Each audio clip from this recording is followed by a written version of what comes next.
नमः शिवाय।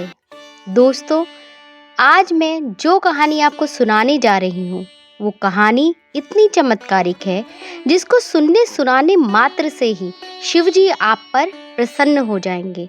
जो भी आपका बिगड़ा काम है वो बन जाएगा और आपके घर में धन दौलत की वर्षा होगी।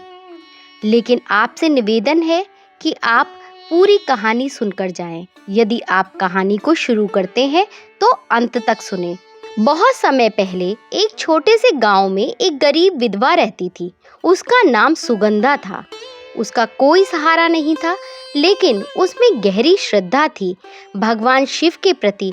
हर साल सावन का महीना आते ही वह बिना किसी साधन के भी महाशिवरात्रि का व्रत रखती और शिवलिंग की पूजा करती थी। लेकिन एक साल की बात है, उस समय उसकी हालत बहुत खराब थी। खाने तक को कुछ नहीं था।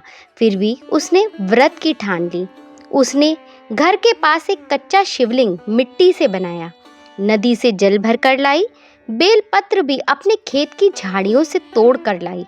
ना धूप था ना दीप, सिर्फ सच्चा प्रेम और श्रद्धा। उस दिन वह पूरे दिन उपवास पर रही।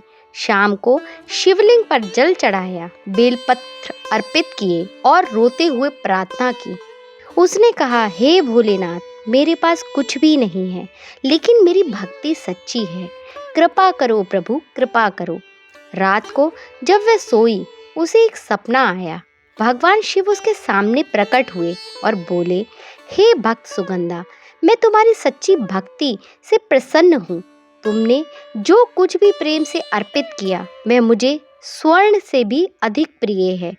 सुबह जब वह उठी तो आश्चर्य में रह गई। उसके आंगन में एक शिवलिंग स्वयं रूप से प्रकट हो गया था। गांव वाले इकट्ठा हुए। शिवलिंग से जल और दूध अपने आप बह रहा था। भगवान शिव को धन दौलत नहीं बल्कि भक्ति चाहिए। यदि सच्चे मन से पूजा की जाए तो भगवान खुद आपकी झोपड़ी तक आते हैं। महाशिवरात्रि केवल रीत नहीं, यह प्रेम समर्पण का पर्व है।